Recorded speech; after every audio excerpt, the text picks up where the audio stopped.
Assalamualaikum, selamat pagi. Hari ini 17 Mei 2026 pukul 11.30 pagi. Kalau kita tengok sini adalah putik buah yang baru muncul di pokok yang saya anggap paling besar sekali di sini, di kawasan kebun saya ni. 2 kali saya push baja bunga, dia agak sukar untuk keluar putik bunga.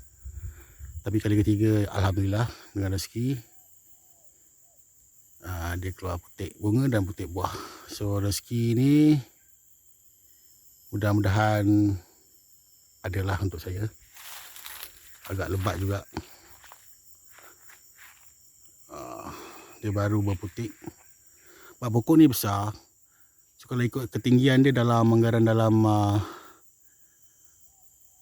ingat dalam 25 kot, 25, 27 kaki kot daripada bawah ni. Sangat-sangat tinggi. So kalau buah di seberang sana tu dah masak atas tu, kita kena, kalau kita tengok kat sini tak nampak sangat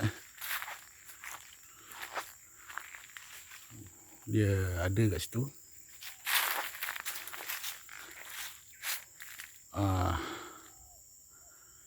Ada rezeki, kita tebang lah. Macam mana? Tebang daripada sini lah. So, insyaAllah pemajaan, pengairan semua telah dibuat secara manual. Sebab air yang digunakan untuk pokok ni sangat besar juga. So, insyaAllah semoga ada rezeki untuk saya lah untuk pokok ni. Ni first time dia berbuah. Yang lain baru nak berbunga, berputik buah macam biasa. Pokok matua, buah kristal.